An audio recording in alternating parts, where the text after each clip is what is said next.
சந்தோஷம். ஹல்லேலூயா, ஹல்லேலூயா, ஹல்லேலூயா. ஆரோகண சங்கீதத்தை நான் தியானித்து கொண்டு வந்தபடியினாலே அதை முடிக்கணுன்றதுக்காக முதல் ஆராதனையில கொடுத்த அதே செய்தியை உங்களுக்கு பிரயோஜனமாக இரண்டாவது ஆராதனையிலும் உங்களோடு கூட நான் பகிர்ந்து கொள்ளும்படியாய் விரும்புகிறேன். அருமையான ஆண்டவருடைய பிள்ளைகளே, ஒரு கற்பனை செய்து கொள்ளுங்கள். குடும்பத்தோடு உங்கள் கிராமத்தில் இருக்கிற சக நண்பர்களோடு ஒரு கிராமமாக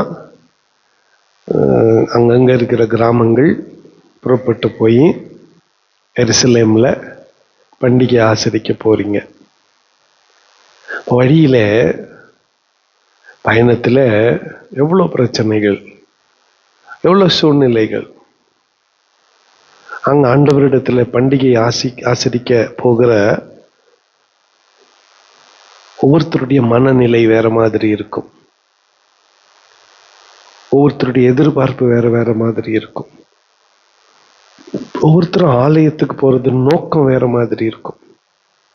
ஒருத்தர் ஆண்டவர் செய்த நன்மைக்காக நன்றி சொல்ல போவாங்க. இன்னொருத்தர் ஆண்டவர்கிட்ட வேண்டிக்கிறதுக்காக வேண்டுதலோடு விண்ணப்பத்தோடு போவாங்க.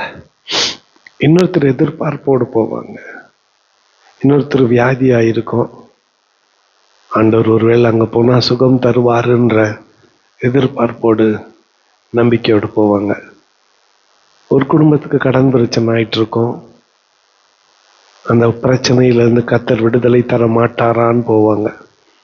இன்னொரு குடும்பத்திலே சமாதானம் இல்லை, கர்த்தர் சமாதானத்தை தரமாட்டாரா என்று சொல்லி எதிர்பார்த்து கொண்டு போவார்கள்.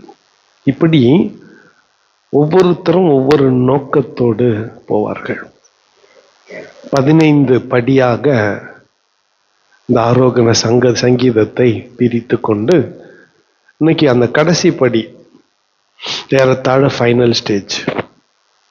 ஆனா அந்த 15வது படிக்கு போறதுக்கு முன்னால, அந்த கடைசி நிலைமைக்கு போறதுக்கு முன்னால கடந்து வந்த பாதைகளை சற்றே திரும்பி பார்க்கலாம். கொஞ்சம் திரும்பி பார்த்து ஆண்டவருக்கு நன்றி சொல்லி ஆண்டவருடைய சமூகத்தில் அவருக்கு சோத்திரம் செலுத்தி திரும்பி வரலாம். எப்படி நம்முடைய பயணம் ஆரம்பமானது? 120ஆம் சங்கீதம் முதல் வசனம். 120ஆம் சங்கீதம் முதல் வசனம் எல்லாருமே சேர்ந்து படிக்கணும். ஆகவே எல்லாம் பிரிச்சுக்கிட்டீங்களா? பைபிள்ல எடுக்க லேட்டானா டிவியில இருக்குது பாருங்க, எல்லாரும் சேர்ந்து படிக்கலாம். என் நெருக்கத்திலே அவர் எனக்கு செவி கொடுத்தது. ஹல்லேலூயா. என் நெருக்கத்திலே கர்த்தரை நோக்கி கூப்பிட்டேன், அவர் எனக்கு. இந்த நோட்ல, இந்த நிலையில இந்த பயணம் ஆரம்பமாகிறது. என் நெருக்கமான நேரத்துல, என் கஷ்டமான நேரத்துல, என் கண்ணீரின் நேரத்துல, முறையிட எனக்கு வேறு இடமில்லை என்கின்ற ஒரு சூழ்நிலையில நான் கர்த்தரை நோக்கி கூப்பிட்டேன், அவர் எனக்கு செவி கொடுத்தார். நானு மேசேக்கிலே சஞ்சரித்தது போதும், கூடாரங்கள் அண்டையிலே குடியிருந்ததும் போதும். போதும். நான் வாழ்ந்த இந்த ஆண்டவருக்கு விருப்பம் இல்லாத வாழ்க்கை போதும். இப்பொழுது நான் எல்லாவற்றையும் உதறி தள்ளிவிட்டு கர்த்தரை நோக்கி போகிறேன். வேண்டுதலோடு போகிறேன், விண்ணப்பத்தோடு போகிறேன். 121ஆம் சங்கீதம் முதல் வசனத்திலே எனக்கு சேர்ந்து வாசிக்கலாம். எனக்கு ஒத்தாசை வரும் பர்வதங்களுக்கு நேராக என் கண்களை ஏறெடுக்கிறேன். வானத்தையும் பூமியையும் உண்டாக்கின கர்த்தரிடத்திலிருந்து எனக்கு ஒத்தாசை வரும். அருமையான ஆண்டவருடைய பிள்ளைகளே, இந்த அடுத்த நிலைக்கு நாம் இங்கிருந்து செல்லுகிறோம். என்ன அந்த நிலைனா, எனக்கு ஒத்தாசை வரும் பர்வதங்களுக்கு நேராக என் கண்களை ஏறெடுக்கிறேன். வானத்தையும் பூமியையும் உண்டாக்கின கர்த்தரிடத்திலிருந்து எனக்கு ஒத்தாசை வரும். அவர் தான் எனக்கு உதவி செய்வார். மலை மேல அவர் இருக்கிறாராமே, சியோன் மலை மேல அவர் இருக்கிறாராமே. அவரிடத்துல போயிட்டா என் பிரச்சனைகள் எல்லாம் தீந்துரும்ட்டு எல்லாரும் சொல்றாங்க. ஆகவே எனக்கு உதவி வரும். அந்த கண்மலை நோக்கி நான் என் கண்களை ஏறெடுக்கிறேன். வானத்தையும் பூமியும் உண்டாக்கின கர்த்தரிடத்திலிருந்து எனக்கு ஒத்தாசை வரும். அடுத்து கேதரிங், ஒன்று சேர்க்கிறது. என்ன ஒன்று சேர்க்கிறது? ஜனங்களை ஒன்று சேர்க்கிறது. எதுக்காக ஒன்று சேர்க்கிறது? எல்லாரும் போய் பண்டிகை ஆசரிக்கலாம்னு ஒன்று சேர்க்கிறது. யாரும் ஒருத்தன் ஓடி வந்து பண்டிகை நாட்கள் ஆயிடுச்சு, பேண்டு வாத்தியெல்லாம் வச்சுட்டோம், எல்லாரும் ஒன்னா சேர்ந்துட்டோம், வாங்க எங்க போலாம்? கர்த்தருடைய 122 முதல் வசனம், 102 எல்லாம் சேர்ந்து வாசிப்போம். கர்த்தருடைய ஆலயத்துக்கு போவோம் வாருங்கள் என்று அவர்கள் எனக்கு சொன்னபோது நான் மகிழ்ச்சியாயிருந்தேன். ஹல்லேலூயா. எங்க போலான்னப்ப கர்த்தருடைய ஆலயத்துக்கு. நிறைய நேரத்துல எல்லா இடத்துக்கும் போறதுக்கு நமக்கு இஷ்டம், சந்தோஷம். சர்ச்சுக்கு போனோம்னா மட்டும் கஷ்டம். நம்ம தானே தடை. ஃப்ரெண்ட்ஸுங்கெல்லாம் ஒன்னா சேருங்க அப்படின்னு சொன்னா இம்மிடியேட்டா உடனே எல்லாரும் என்ன பண்ணிடுவோம்? ஒன்னா சேர்ந்துருவோம். ஏதோ ஒரு காரணத்துக்காக ஒன்னா சேர்ந்துருவோம். ஆனா கர்த்தருடைய ஆலயத்துக்கு போன்னு சொன்னா தடைகள். ஆர்வம் இல்லை, இன்னும் கொஞ்சம் தூங்கிடுறேன்.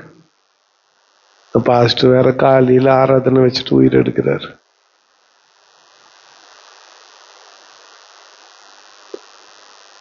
ஆனா தாவீதுனுடைய மனநிலை பாருங்க. கர்த்தருடைய ஆலயத்துக்கு போவோம் வாருங்கள் என்று அவர்கள் எனக்கு சொன்ன போது நான் மகிழ்ச்சியாய் இருந்தேன். அந்த நிலைமையை கடந்து சரி ஆலயத்துக்கு போயிட்டோம். அங்க என்ன நடக்கும்?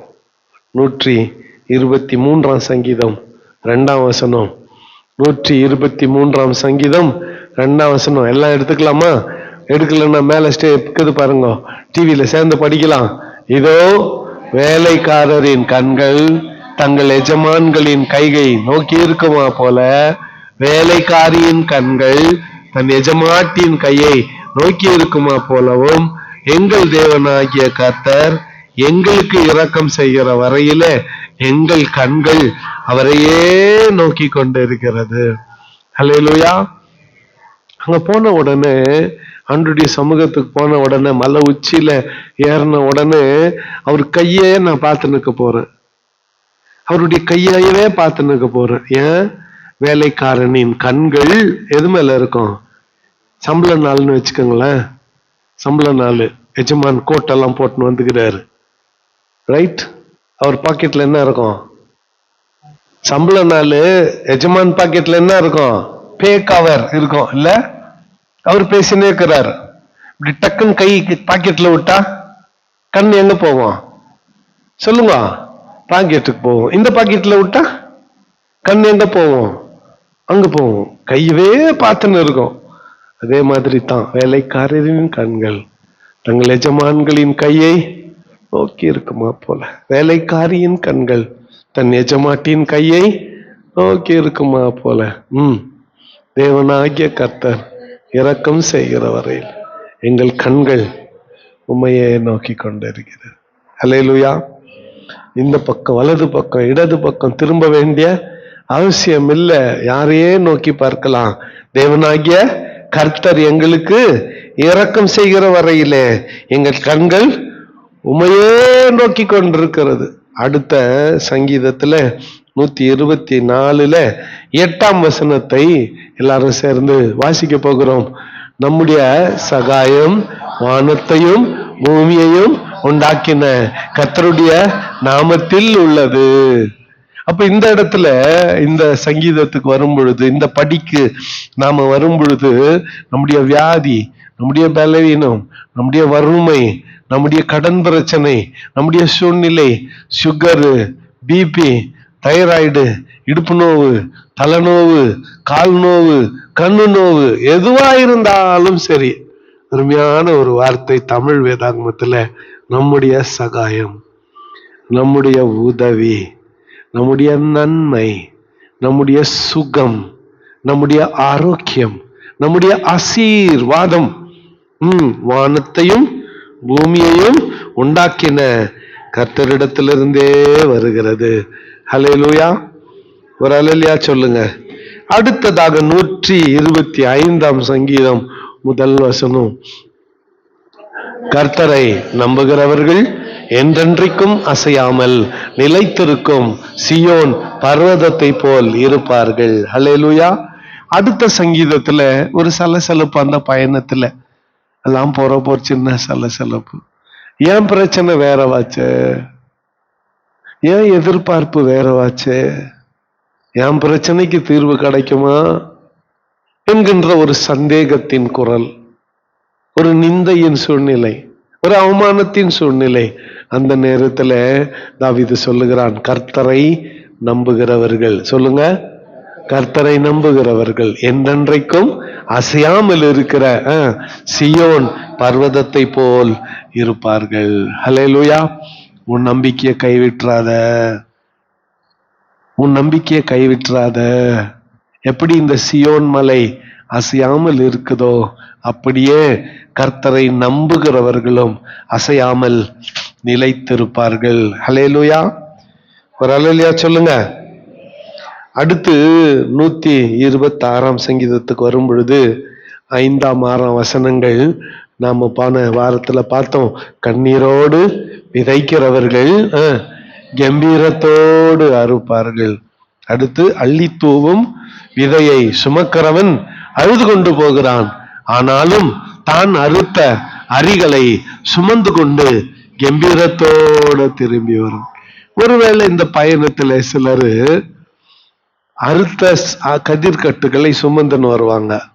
வேறு சிலரோ இப்பதான் விதைச்சிட்டு வந்திருக்கேன்னு கண்ணீரோடு வருவார்கள். கண்ணீரோடு விதைக்கிறவன் கம்பீரத்தோடு அறுப்பான் என்று வேதம் சொல்லுகிறது. ஒரு விவசாயின் ஆண்டில, இன் அன் அக்ரிகல்ச்சரல் இயர், ஒரு விவசாயின் ஆண்டில எப்பவுமே விதைக்கிறது இல்லை.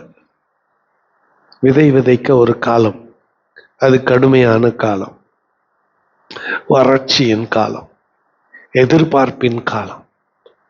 அந்த விதைய கொண்டு போகும் பொழுது, என்ன, இந்த விதையை விதைக்கிறேன், இது எனக்கு என்ன வாய்க்குமோ தெரியாதே என்று ஒரு விவசாயி அங்கலாய்ப்போடு அள்ளி தூவுகிற விதையை சுமந்து கொண்டு அழுது கொண்டு போகிறான். ஆனாலும் 3 மாசம் கழிச்சு, 90 நாள் கழிச்சு தான் அறுத்த அரிகளை சுமந்து கொண்டு எப்படி திரும்பி வருவான்? கம்பீரத்தோட திரும்பி வருவான்.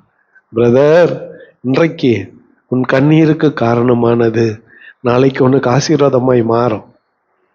சகோதரியே, இன்றைக்கு உன் அழுகைக்கு காரணமான சூழ்நிலையை கர்த்தர் மாற்றுவார். அதைத்தான் அள்ளி தூவும் விதைகளை சுமக்கிறவன் அழுது கொண்டு போகிறான், ஆனாலும் தான் அறுத்த அரிக்கட்டுகளை சுமந்து கொண்டு கம்பீரத்தோடு திரும்பி வருவான் என்று நாம அடுத்த சங்கீதத்துல நாம் பார்க்கிறோம். அடுத்தபடியாக 127 சங்கீதத்துல 1-2 வசனங்கள், 127 1-2 வசனங்கள்.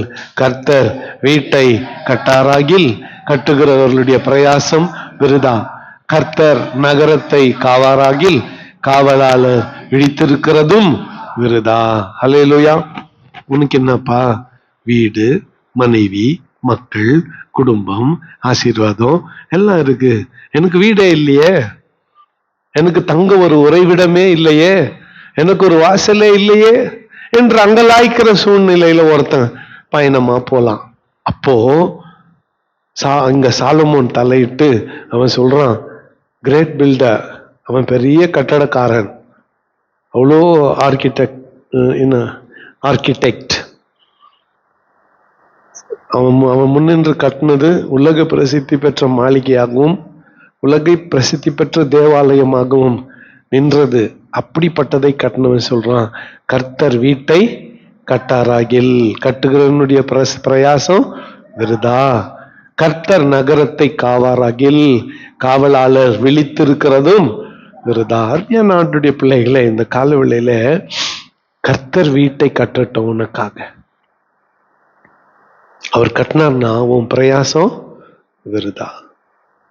அந்த குடும்பத்தை குறித்து சுத்தி பார்த்தா பிள்ளைங்களை காணோம், இந்த பயணத்துல பிள்ளைங்களை காணோம். எல்லாரும் அவங்க கூட வருவாங்க, அவங்க கூட வருவாங்க, அவங்க கூட வருவாங்கன்னு நினைச்சுன்னு பார்த்தா பிள்ளைங்களை தவற விட்டுட்டாங்க. அந்த ஊர் வெள்ளத்துல 2 பிள்ளைங்க அங்க நின்று ஓன்னு அதுங்குது, என்ன காணோன்னு, எங்க அப்பா அம்மா காணோன்னு. உடனே சங்கீதக்காரன் சொல்றான், பிள்ளைகள் கர்த்தர் 4ஆம் வசனத்தை வாசிக்கலாம், 27. இதோ பிள்ளைகள் கர்த்தரால் வரும் சுதந்திரம், கர்ப்பத்தின் கனி அவரால் கிடைக்கும் பலன். வாலிபர்கள் பலவான்கள் கையிலே இருக்கிற அம்புக்கு ஒப்பாய் இருக்கிறார்கள். அவர்களால தன் நம்பார துணை நிரப்பின புருஷன் பாக்கியவான். அவர்கள் நாணம் அடையாமல் ஒலிமுக வாசலில் சத்துருக்களோட பேசுவார்கள். அப்படின்னா பிள்ளைகள் இருக்கிற பெற்றோர், அந்த தகப்பன் பஞ்சாயத்துன்னு ஒண்ணு வந்துட்டா, இவன் ஒண்டி கட்டன்னு நினைச்சுக்கோங்களேன், இவன் சப்போர்ட்டுக்கு யாருமே இல்லை, அவன் என்ன பண்ணுவான், நீங்க என்ன சொல்றீங்களோ அதை கேட்கறான்னுவான். தப்பு எதிராளி இருந்தா கூட சரி சரி விடு போட்டோம் அப்படின்னுவான். அதே இவனுக்கு 4 பிள்ளைங்க 2 அண்ணன் தம்பிங்க அப்படி இருந்தாங்கன்னு வச்சுக்கோங்களேன், என்ன பண்ணுவான், ஏய் அப்படின்னுவான். இல்ல அம்மா தானே, அம்மாவா இல்லையா பாருங்க. யாரு பிள்ளைகள், வாலிப பிள்ளைகளால தன் அம்பாறு துணை நிரப்பினவன் நாணம் அடையாமல் வெட்கம் அடையாமல் ஒளிமுக வாசலில் சத்துருக்களோட எப்படி நின்று பேசுவான், தைரியமாய் நின்று பேசுவான். ஆகவே பிள்ளைகள் கர்த்தரால் வரும் சுதந்திரம், கர்ப்பத்தின் கனி அவரால் கிடைக்கும் பலன். அடுத்து 128ஆம் சங்கீதத்துக்கு வரும் பொழுது 5ஆம் வசனத்துல கர்த்தர் சியோனிலிருந்து உன்னை ஆசீர்வதிப்பார், நீ ஜீவனுள்ள நாளெல்லாம் எருசலேமின் வாழ்வை காண்பாய். ஹல்லேலூயா. இந்த பயணத்துல மனைவி பிள்ளைகளை, உடன் பிறந்த சகோதர சகோதரிகளை, ரத்த சம்பந்தமான உறவுகளை விட்டுவிட முடியாது. ஆகவே தான் சங்கீதக்காரன் சொல்றான், இதோ உன் மனைவி வீட்டோரங்களில் கனி தரும் திராட்சை கொடியை போல் இருப்பாள், உன் பிள்ளைகள் உன் பந்தியை சுற்றிலும் ஒலிவ மர கண்களை போல். கர்த்தருக்கு பயப்படுகிற மனுஷன் இவ்விதமாய் ஆசீர்வதிப்படும். எவ்விதமாய், உன் கைகளின் பிரயாசத்தை நீ சாப்பிடுவாய். ஹல்லேலூயா. ஒரு ஹல்லேலூயா சொல்லுங்க. நிறைய பேருக்கு அந்த குடுப்பனை, அந்த ஆசீர்வாதம் இல்லை. சம்பாதிக்கிறாங்க, சாப்பிடுற ஒரு ஆசீர்வாதம் இல்லை. அப்போ ஊரெல்லாம் போய் சம்பாரிச்சு என்ன பேர் வச்சிடணும். மாறாக உன் கைகளின் பிரயாசத்தை நீ சாப்பிடுவாய் என்பது தான் பெரிய ஆசீர்வாதம். உன் மனைவி உன் வீட்டோரங்களில் கனி தரும் திராட்சை கொடியை போல் இருப்பாள், உன் பிள்ளைகள் உன் பந்தியை சுற்றிலும் ஒலிவ மர கன்றுகளை போல் இருப்பார்கள். கர்த்தர் சியோனிலிருந்து உன்னை ஆசீர்வதிப்பார், நீ ஜீவனுள்ள நாளெல்லாம் எருசலேமின் வாழ்வை காண்பாய். அடுத்த படிக்கு நாம கடந்து செல்லலாம். 129ஆம் சங்கீதம் 5ஆம் வசனம். 129ஆம் சங்கீதம் 5ஆம் வசனம்.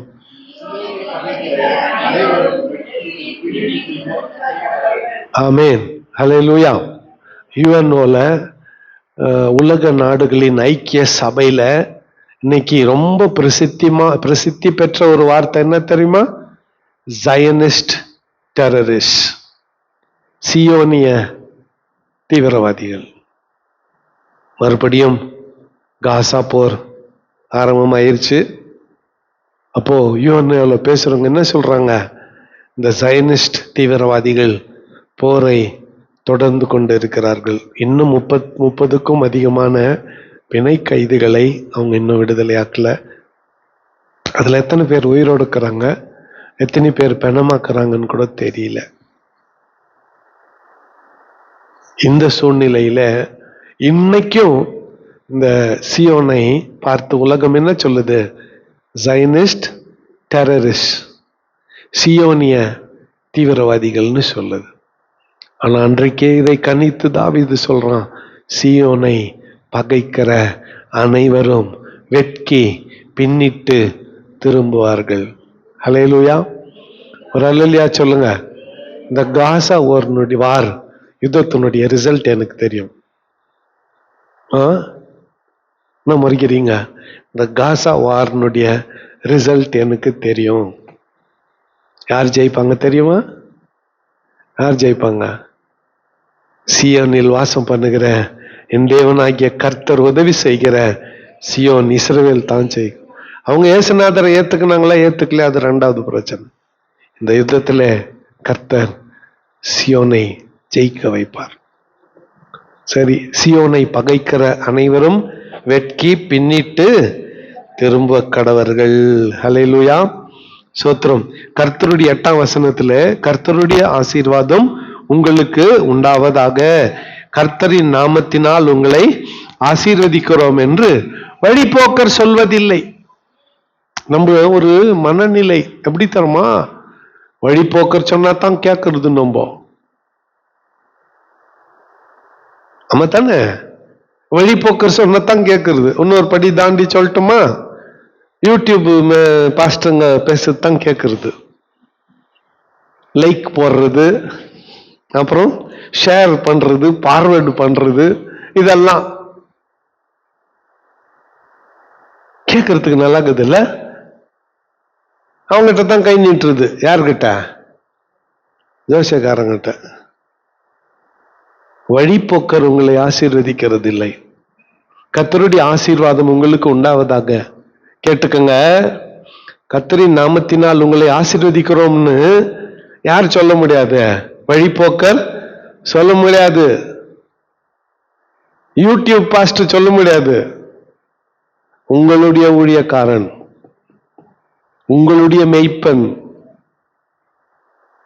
கர்த்தருடைய நாமத்தினால் உன்னை ஆசீர்வதிக்கிறேன்னு சொன்னா அது பலிக்கும்.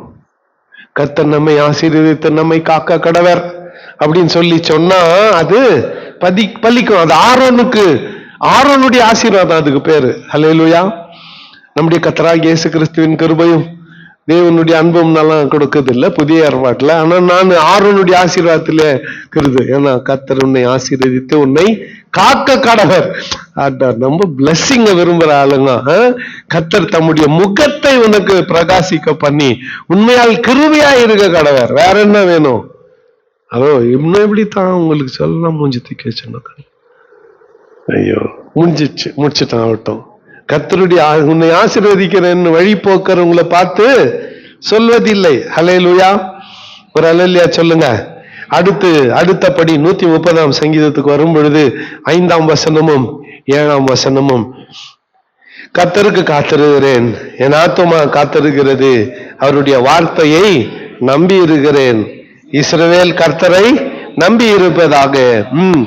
அவரிடத்துல கிருபையும் அவரிடத்தில் திரளான மீட்பும் உண்டு. ஹல்லேலூயா. ஒருத்தன் சொல்றான், என்னத்துக்கு இந்த பிரயாசம், என்னத்துக்கு இங்கிருந்து அங்க போய் பண்டிகை ஆச்சரிக்கணும், என்னத்துக்கு காலையில எழுந்து கோயிலுக்கு போகணும், என்ன கிடைக்கும்? 5ஆம் வசனத்துல அவருடைய வார்த்தையை நம்பி இருக்கிறேன். ஹல்லேலூயா. எதை நம்பி இருக்கிறேன் சொல்லுங்க? கர்த்தருடைய, மனிதனுடைய வார்த்தைகள் போய் சொல்லலாம், மாறும். ஆனால் கர்த்தருடைய வார்த்தை ஒரு நாளும் மாறாது. கர்த்தரிடத்தில் கிருபையும் அவரிடத்தில் திரளான மீட்பும் உண்டு. கர்த்தரிடத்தில் கிருபையும் அவரிடத்தில் திரளான மீட்பும் உண்டு. அடுத்தபடி ஏறத்தாழ 12வது படிக்கு வந்துட்டோம். 3ஆம் வசனத்துல, இது முதல் என்றென்றைக்கும் இஸ்ரவேல் கர்த்தரை நம்பி இருப்பதாக. கர்த்தரை நம்புங்கப்பா, கர்த்தரை நம்புங்க. இது முதல் கர்த்தரை நம்புங்க, அவர் எல்லாவற்றையும் பார்த்து கொள்வார்னு அடுத்த சங்கீதத்துல அடுத்த படியிலே நாம் பார்க்கிறோம். 132ஆம் சங்கீதம் 13ஆம் வசனத்தை வாசிக்கலாம். கர்த்தர் சியோனை தெரிந்து கொண்டு அதை தமக்கு வாஸ்துஸ்தலமாகும்படி விரும்பினார். கொஞ்சம் கவனிங்களேன். இப்ப நம்ம எல்லாரும் உலகமதி மலைக்கு போய், சரி உலகமதி மேல தூரம் ஆயிடுச்சு, வனாந்தரத்துக்கு போய் நம்ம எல்லாரும் சபையா மொத்த பேரும் ஊர்வலமா போய் அந்த சிலுவை கிட்ட உட்காந்து ஜெபம் பண்ணலான்னு ஒரு முடிவு எடுக்கிறோம்னு வச்சுக்கோங்களேன். அதுதான் நம்ம போய் சேர போற இடம். நம்ம போறோம்னு தெரிஞ்சதும் ஆண்டவரும் அந்த இடத்துல வந்துருவார். இந்த பயணத்துல அதான் நம்ம எங்க போறோம் சொல்லுங்க? சியோனுக்கு. எங்க போறோம்? நல்லா கெட்டியா சொல்லுங்க. எங்க போறோம்? சியோனுக்கு. அந்த சியோனை கர்த்தர் சியோனை தெரிந்து கொண்டு அது தமக்கு வாசஸ்தலமாகும்படி விரும்பினார். நீ எங்க போறையோ அங்கே அவரும் வருகிறார். அல்லேலூயா. ஒரு அல்லேலூயா சொல்லுங்க. அடுத்து 133 சங்கீதம் முதல் வசனம்.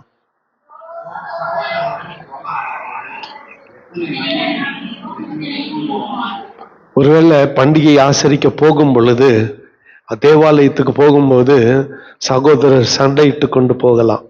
இன்னைக்கு பிசாசானவன் குடும்பங்களிலே குழப்பத்தை கொண்டு வருகிறான். சகோதரர் மத்தியிலே பகையை கொண்டு வருகிறான். சகோதரர் மத்தியிலே பிரச்சனையை கொண்டு வருகிறான், காரணமில்லாத காரியங்களுக்காக. ஆனா இந்த நிலைமையில இவங்க எல்லாருமே போறாங்க. அப்போ சங்கீதக்காரன் சொல்றான், தாவீது, இதோ சகோதரர் ஒருமித்து வாசம் பண்ணுகிறது, எத்தனை நன்மையும் எத்தனை இன்பமுமானது. அது ஆரோனுடைய சிரசின் மேல் ஊற்றப்பட்டு அவனுடைய தாடியிலே வடிகிறதும் அவனுடைய அங்கிகளின் மேல் இறங்குகிறதுமான நல்ல தைலத்துக்கும் எர்மோன் மேலும் சியோன் பர்வதங்களின் மேலும் இறங்கும் பனிக்கும் ஒப்பாயிருக்கிறது. வருஷம் முழுக்க எர்மோன் மலையின் மேல பனி தங்கி இருக்கும். இந்த வசனத்தை இந்தியன் கான்டெக்ட்ல எழுதணும்னா வருஷம் முழுக்க இமயமலையின் மேல பனி தங்கி இருக்கும். அந்த மாதிரி வருஷம் முழுக்க எர்மோன் மலையின் மேல பனி எப்படி தங்கி இருக்குமோ அப்படியே அங்கே எங்க சகோதரர் ஒருமித்து வாசம் பண்ணுகிற இடத்துல கர்த்தர் என்றென்றைக்கும் ஆசீர்வாதத்தையும் ஜீவனையும் கட்டளையிடுகிறார். அல்லேலூயா. ஆகவே சும்மா சகோதரர் ஒன்னா இருங்கன்னு ஆண்டவர் சொல்லல, மாறாக நீங்க சேர்ந்து வாழ்ந்தால் அங்கே நான் ஆசீர்வாதத்தையும் ஜீவனையும் கட்டளையிடுகிறேன்னு கர்த்தர் சொல்லுகிறார். இவ்வளவு 14 படி தாண்டிட்டோம். 15வது படி ஆண்டவருடைய சமூகத்துக்கே போயிட்டோம். எங்க போயிட்டோம் சொல்லுங்க? 15வது படி தேவாலயத்துக்குள்ள போயிட்டோம். எருசலேம் தேவாலயத்துக்குள்ள போயிட்டோம்.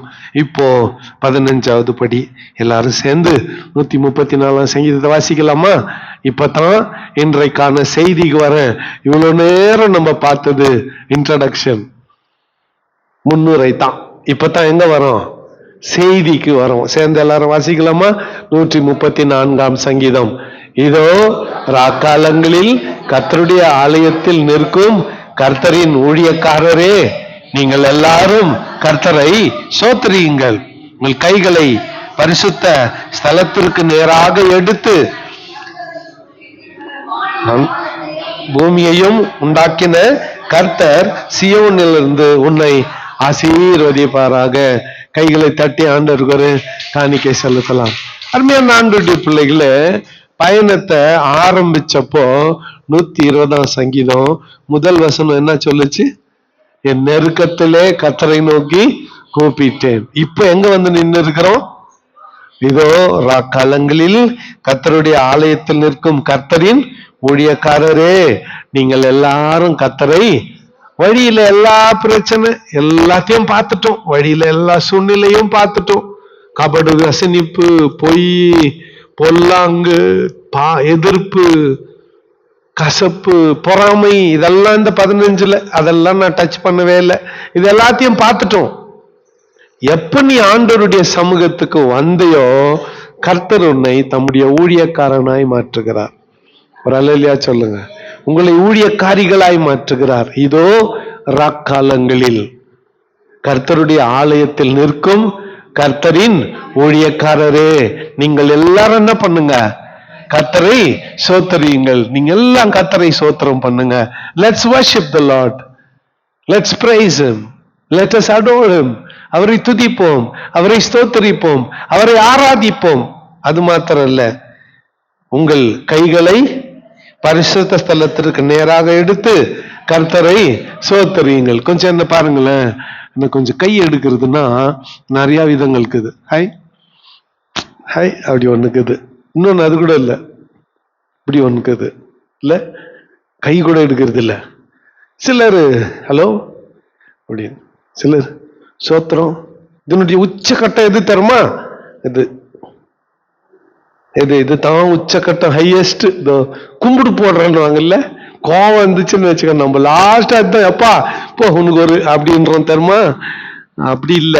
நன்றி உள்ள இருதயத்தோடு உங்கள் கைகளை பரிசுத்த ஸ்தலத்துக்கு நேராக எடுத்து கர்த்தரை சோதரியுங்கள். கடைசி உச்சக்கட்ட மரியாதை, கடைசி ஆண்டவருக்கு கொடுக்கிற நன்றி கடன். அப்பா உமக்கு நன்றி, என் கைகளை உமக்கு நேராக நான் நேரெடுக்கிறேன்.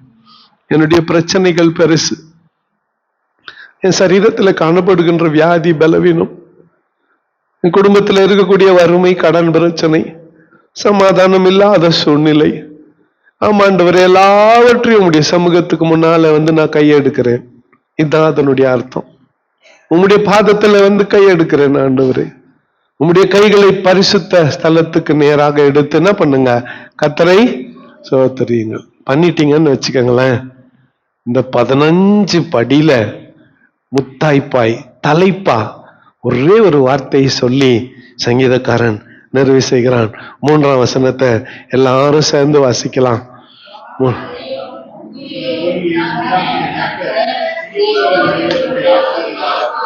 எங்க போய்க்கிறீங்க இப்போ? எங்க போய்க்கிறீங்க இப்போ?